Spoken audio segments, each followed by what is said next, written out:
आज हम पढ़ने वाले हैं टेबल के बारे में।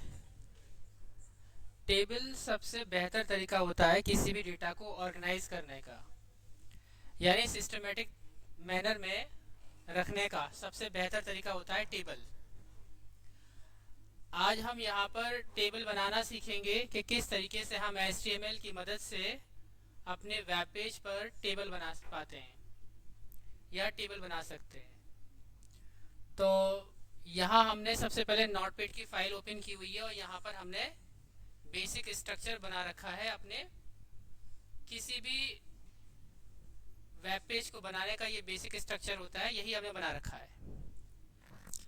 अब हम ये चाहते हैं कि हमारे जो वेब ब्राउज़र है उस पर टेबल की शक्ल में डेटा नज़र आए, तो हम यहाँ पर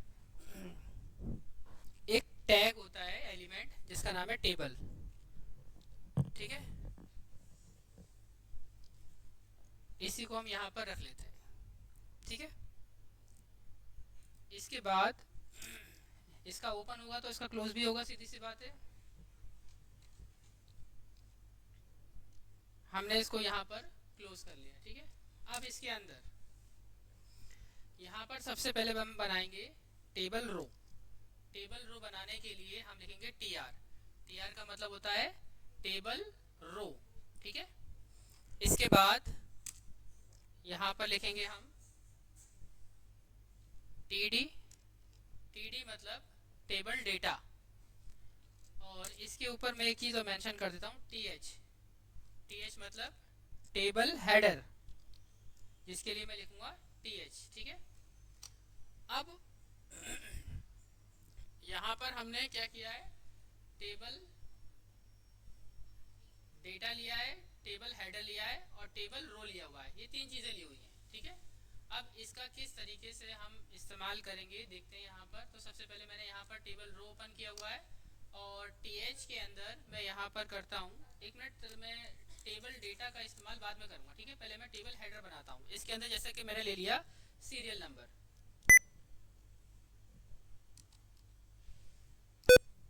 सीरियल नंबर, और यहाँ पर टीएच को मैंने करा दिया क्लोज। ठीक है, सॉरी,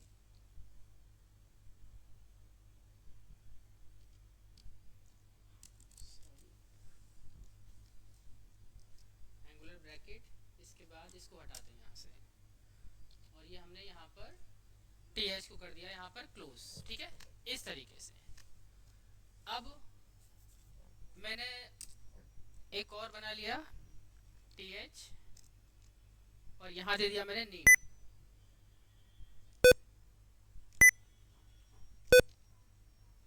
NAME नेम, और इसी तरीके से मैंने यहाँ पर इसको क्लोज कर दिया। ठीक है, इसी तरीके से मैंने यहाँ पर बना दिया टीएच लिखा, उसके बाद यहाँ लिखा क्लास।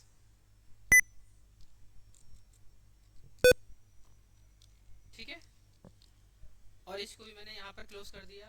इसके बाद एक और ले लिया मैंने यहाँ पर टीएच, और यहाँ ले दिया मैंने एड्रेस।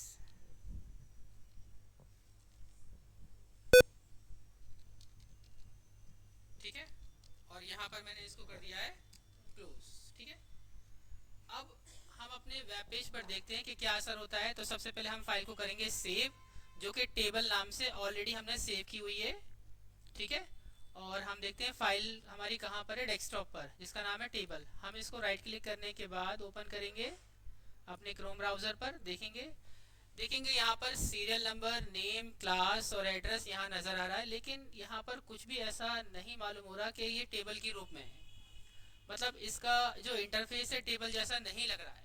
ठीक है, हम ये चाहते हैं कि ये टेबल की तरह नज़र आए, और ये हेडिंग, मतलब टेबल हेडर है तो थोड़ा सा ये हेडिंग के रूप में नज़र आएगा। ठीक है, अब हम चलते हैं फिर से यहाँ पर अपनी नोटपैड की फाइल पर, और ये मैंने टेबल हेडर यहाँ से ओपन किया था, और इस टेबल हेडर को मैं यहाँ नीचे क्लोज कर देता हूँ। ठीक है,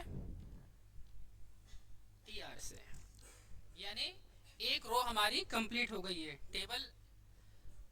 टेबल रो मतलब ये एक रो का ये मैटर है जो कि हमारा एक कंप्लीट हो चुका है। इसी तरीके से मैं क्या करूँगा, इसी को कॉपी कर लेता हूँ। ठीक है, और राइट क्लिक करेंगे, इस पे कॉपी करेंगे और इसी के नीचे यहाँ पर इसको कर देंगे कंट्रोल वी से पेस्ट। देखेंगे आप यहाँ पर जब ये पेस्ट हुआ है तो यहाँ ये नज़र आ रहा है इस तरीके से। अब मैं यहाँ जहाँ मैंने लिखा है टी एच, अब मैं लिखूंगा टी डी यानी टेबल डेटा, सीरियल नंबर दूंगा यहाँ पर 101, सॉरी 101। नेम किसी का दिया मैंने जैसे कि रमेश कुमार,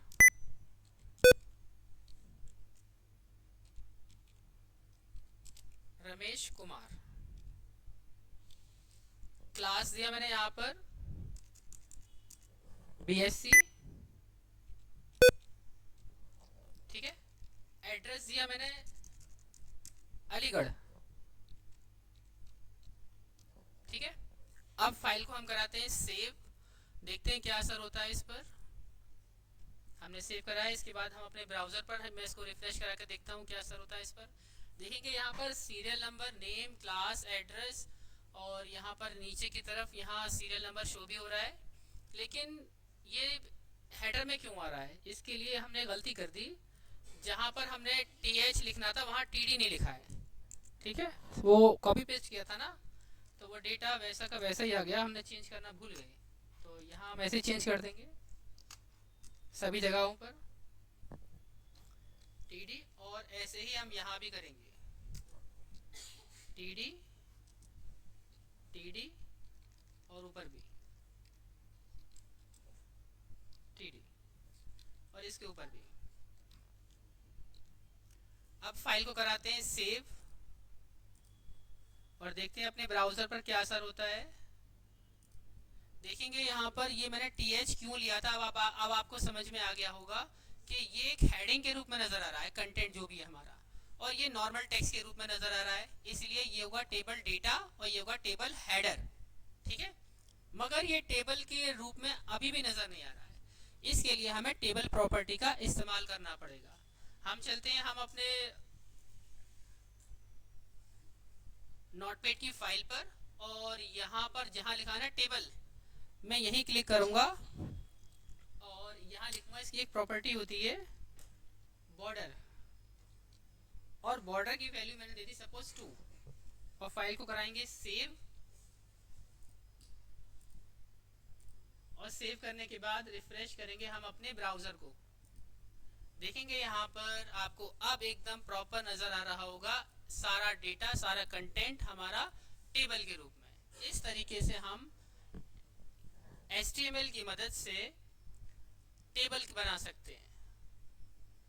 और ये मैं पहले ही बता चुका हूँ कि डेटा को सबसे बेहतर तरीका होता है टेबल में टेबल में किसी भी डेटा को ऑर्गेनाइज करने का तरीका होता है, ठीक है। तो किसी भी डेटा को आप बेहतर तरीके से रख सकते हैं एक टेबल के रूप में, ठीक है। अब आते हैं हम अपने उसी फाइल पर, HTML की फाइल पर, थोड़ा कंटेंट में और बढ़ा लेता हूँ यहाँ पर, ठीक है। तो मैं यहाँ पर इसी को ही कॉपी किया और यहाँ नीचे की तरफ हम कर दिया पेस्ट, ठीक है। अब जहाँ नजर आ रहा है 101, मैं यहाँ चेंज कर देता हूँ 102, और रमेश की जगह पर मैं कर दिया राहुल,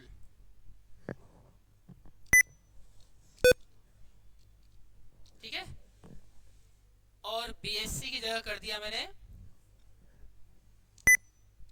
BCA, और अलीगढ़ की जगह कर दिया मैंने मेरठ,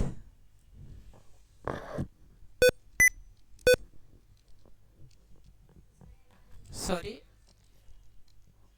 एन प्रेस हो गया गलती से, तो ये हो गया हमारा मेरठ, ठीक है। अब फाइल को कराएंगे सेव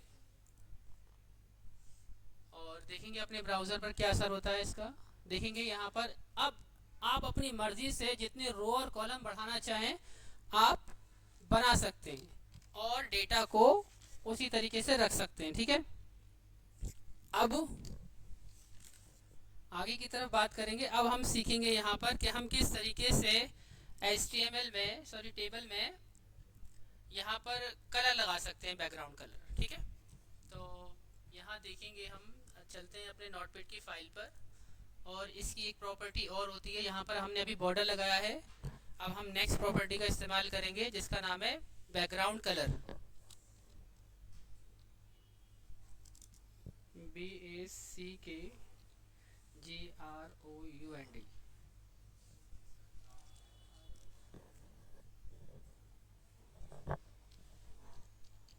बैकग्राउंड कलर,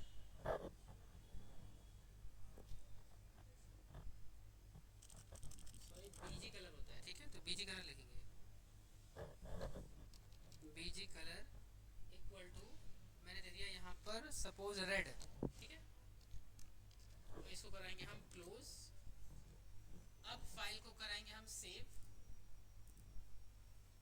और देखते हैं क्या असर होता है इस पर। देखेंगे इसका बैकग्राउंड कलर हमारा क्या हो चुका है, रेड हो चुका है, ठीक है।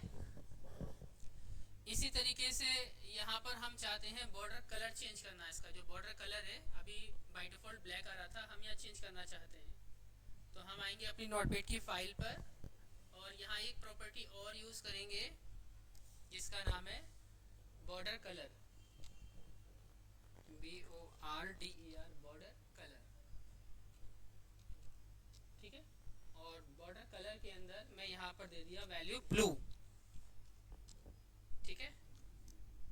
और फाइल को कराएंगे हम सेव। देखते हैं रिफ्रेश करके क्या असर होता है इस पर। देखेंगे बैकग्राउंड इसका ब्लू हो चुका है। मैं आपको जूम करके दिखाता हूँ, ठीक है, इस तरीके से, ठीक है। बैकग्राउंड सॉरी बॉर्डर का जो कलर है वो ब्लू नजर आ रहा है और जो बैकग्राउंड कलर है वो रेड है, ठीक है। अब हम ये चाहते हैं कि इसका अभी देखो इसका जो अलाइनमेंट है वो क्या रहा, अभी लेफ्ट है ना। मैं ये चाहता हूँ कि इसका अलाइनमेंट क्या हो जाए, सेंटर हो जाए, ठीक है। तो हम आते हैं यहाँ पर अपनी फाइल पर और यहाँ पर एक प्रॉपर्टी और होती है, इसको हम इस्तेमाल करेंगे जिसका नाम है अलाइन, ठीक है। तो लिखेंगे ALIGN अलाइन इक्वल टू और यहाँ लिखा मैं सेंटर, ठीक है। और फाइल को कराएंगे सेव। देखते हैं क्या असर होता है इस पर।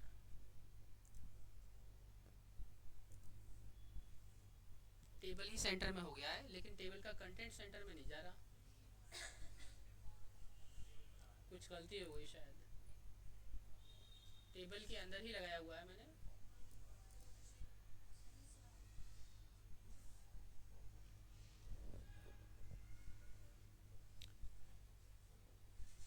डबल कोट्स लगा कर देखता हूँ। फाइल को कराएंगे सेव, देखते हैं क्या असर होता है इस पर।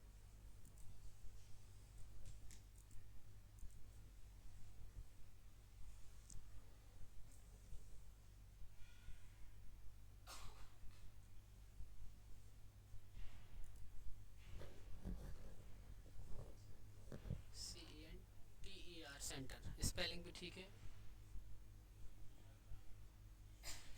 एक काम करते हैं, हम इसको अलाइन को यहाँ से हटा के मैं किसी पर्टिकुलर पे लगा के देखता हूँ। जैसे कि मैं यहाँ लगाता हूँ इस टेबल रो के अंदर, ठीक है। अब फाइल को कराएंगे सेव, देखते हैं क्या असर होता है इस पर।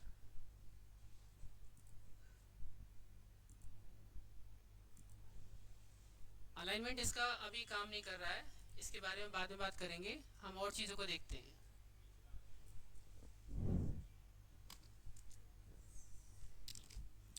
नेक्स्ट इसकी और प्रॉपर्टी के बारे में बात करेंगे। नेक्स्ट इसकी प्रॉपर्टी होती है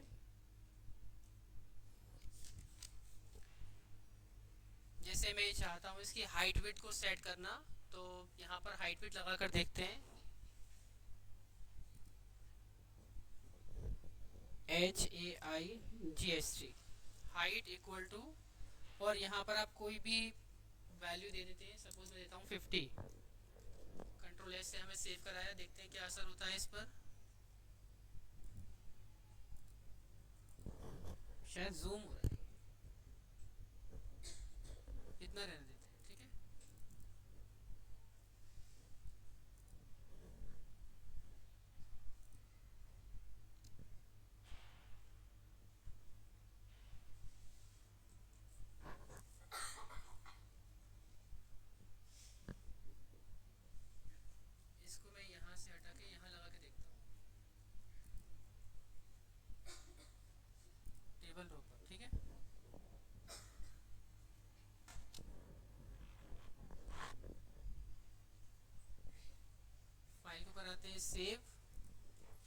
देखते हैं क्या असर होता है इस पर। देखेंगे इसकी हाइट यहाँ पर चेंज हो गई है, ठीक है। इसी तरीके से हम इसकी विड्थ भी हम चेंज करना चाहें चेंज कर सकते हैं। अब मैं इसकी विड्थ चेंज करता हूँ, ठीक है।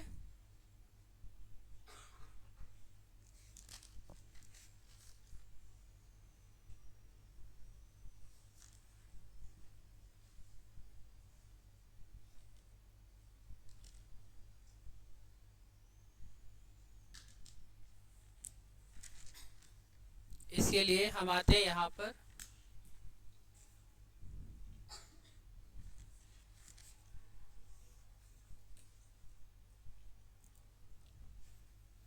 इसके अंदर अप्लाई करते हैं, ठीक है।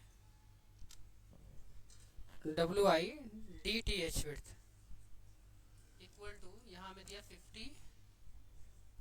फाइल को कराते हैं सेव।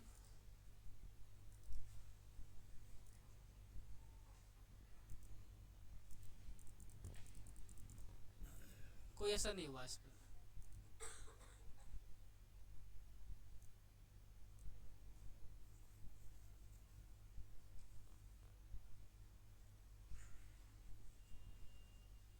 मैं एक काम करता हूँ, यहाँ से मैं कलर को मैं चेंज कर देता हूँ यहाँ से, ठीक है।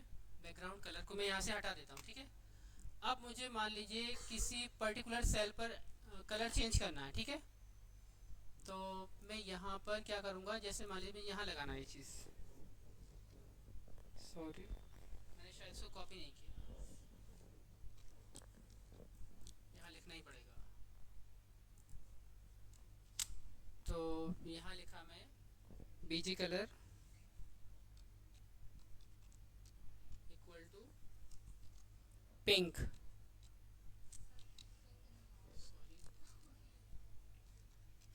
ठीक है। अब फाइल को कराते हैं सेव, देखते हैं क्या असर होता है इस पर। ये तो सब चला गया, कुछ मिस्टेक हो गया, डबल कोट्स नहीं लगाया मैं। फाइल को कराते हैं सेव, देखते हैं क्या असर होता है इस पे। देखेंगे एक हमारा सीरियल नंबर में पिंक आ रहा है, ठीक है। इसी तरीके से मैं चाहता हूँ नेम में कुछ और कलर आए। तो नेम कहाँ पर है, हमने कहाँ लिखा था नेम, ये रहा नेम, ठीक है। इसी के अंदर इसी को हम कॉपी कर लेते हैं और कलर का नाम हम चेंज कर देंगे।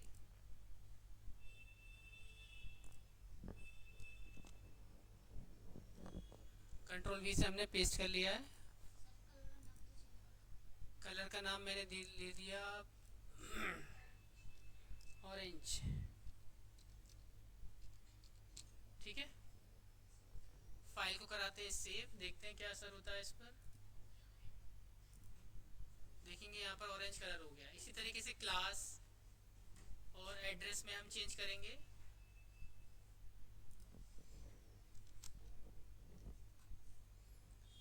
और यहाँ पर हमने कर दिया है ब्लू, ठीक है।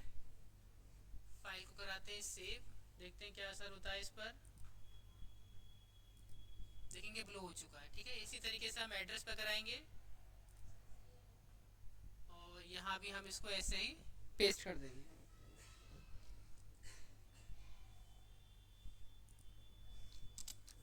और कलर का नाम देते हैं हम येलो,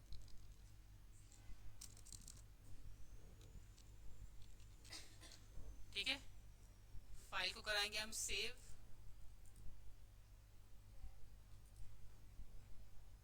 और इसे हम रिफ्रेश करके देखते हैं येलो कलर आ चुका है। इस तरीके से आप चाहें तो पूरी टेबल में कलर कर सकते हैं और आप चाहें तो किसी पर्टिकुलर सेल में कलर कर सकते हैं। लेकिन अब हम ये चाहते हैं कि पूरी रो में, जैसे कि हम क्या कर रहे थे अभी, अलग अलग जाकर बैकग्राउंड यानी BG कलर को यूज कर रहे थे और कलर का नाम दे रहे थे। अब हम ये चाहते हैं कि पूरी रो में कलर एक बार में चेंज हो जाए। तो हम क्या करेंगे, जहां पर लिखा है ना TR, ये एक सेक्शन हमारा टेबल रो का ये कंप्लीट हो गया। लेकिन यहाँ से फिर टेबल रो शुरू हुआ, इसको हम यहाँ से हटा देते हैं अभी, ठीक है। और हम ये चाहते हैं ये जो ये टेबल रो जो है यहाँ पर हमने शुरू नहीं किया, tr, ठीक है। अब यहाँ पर हम लेंगे बीजी कलर, यहाँ दे देता हूं मैं यहाँ पर ग्रीन, ठीक है। अब फाइल को कराते हैं सेव और खोलते हैं अपने ब्राउजर को और फिर रिफ्रेश करके देखते हैं, देखेंगे यहाँ पर एक बार में ही पूरी रो का कलर चेंज हो गया है। तो हम चाहे तो किसी पर्टिकुलर सेल का कलर अपने मुताबिक रख सकते हैं, और हम चाहे तो पूरी रो का कलर एक बार में चेंज कर सकते हैं, और हम चाहे तो पूरी टेबल का कलर या बॉर्डर कलर हम चेंज कर सकते हैं, ठीक है। इस तरीके से हमने यहाँ पर टेबल के बारे में जाना कि किस तरीके से हम टेबल बनाते हैं और टेबल पर किस तरीके से बॉर्डर लगाते हैं और बॉर्डर का कलर चेंज करते हैं। टेक्स्ट का कलर अभी चेंज नहीं करना सीखे अभी, है ना। अब जैसे मान लीजिए यहाँ लिखा है ना सीरियल नंबर, मैं ये चाहता हूँ इस सीरियल नंबर का कलर चेंज हो जाए, है ना। तो हम आएंगे यहाँ पर और कहाँ लिखा है सीरियल नंबर, सीरियल नंबर लिखा है यहाँ पर, ये रहा, ठीक है। अब यहाँ पर हम एक और यूज करेंगे टैग जिसका नाम है फॉन्ट, ठीक है। और यहाँ लिखेंगे फॉन्ट कलर, और यहाँ मैं दे देता हूँ कलर का नेम। सपोज मैंने नाम यहाँ दे दिया रेड, ठीक है। और इसको यहाँ पर हमने कर दिया क्लोज।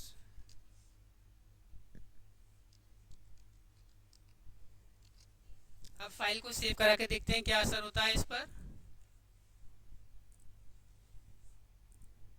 देखेंगे टेक्स्ट का कलर हमारा रेड हो चुका है। इसी तरीके से आप किसी भी टेक्स्ट का कलर चेंज कर सकते हैं, है ना। बैकग्राउंड कलर चेंज कर सकते हैं, बॉर्डर का कलर चेंज कर सकते हैं और टेबल की हाइट बढ़ा सकते हैं, ठीक है। अब आगे की तरफ बात करेंगे हम। जैसे मान लीजिए यहाँ लिखा है सीरियल नंबर, है ना, और यहाँ लिखा है नेम, और ये दोनों ही अलग अलग सेल के अंदर है। ये अलग सेल में है और ये अलग सेल में है, ठीक है। इसी तरीके से क्लास भी अलग सेल में है, एड्रेस भी अलग सेल के अंदर है, और हर एक डेटा हर एक अलग सेल के अंदर है ना। अब यहाँ लिखा है 101 और यहाँ लिखा है 102। हम ये चाहते हैं यहाँ पर कि ये जो अलग अलग सेल के अंदर लिखा हुआ है ये दोनों एक हो जाए, यानी ये जो हमारी रो है 101 और 102 वाली, ये दोनों एक हो जाए, ठीक है। इसी तरीके से हम सीखेंगे यहाँ पर कॉलम को किस तरीके से जोड़ते हैं, है ना। तो चलते हैं हम अपनी नोटपैड की फाइल पर, और कहाँ चेंज करना है 101 में, है ना, और 101 और 102 को, ठीक है। तो हम क्या करेंगे, नोटपैड की फाइल में जाएंगे और जहां लिखा है 102 इसको यहां से हम हटा देंगे, और जहां लिखा है 101 इसी टेबल डेटा के अंदर हम लिखेंगे यहाँ पर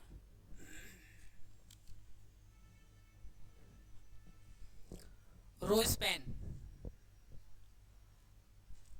लिखेंगे यहाँ पर call span, sorry,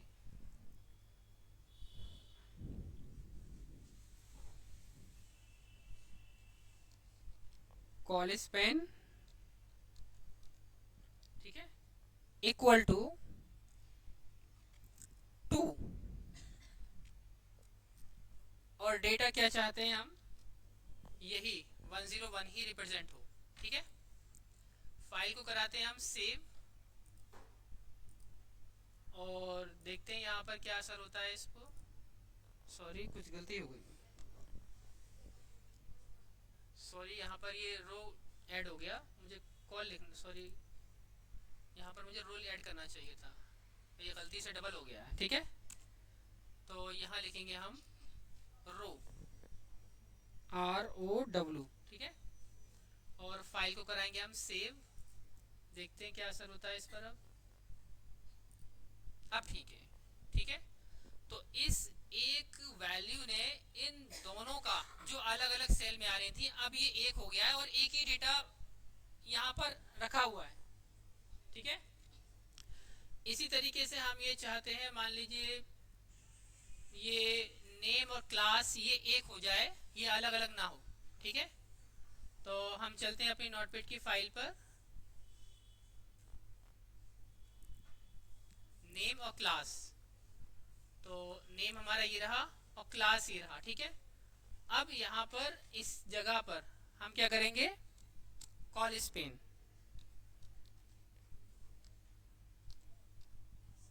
call Spain equal to 2, ठीक है। और जहाँ क्लास लिखा है इसको हम यहाँ से हटा देंगे, और इसके बैकग्राउंड कलर को भी हम यहाँ से हटा देते हैं, ठीक है।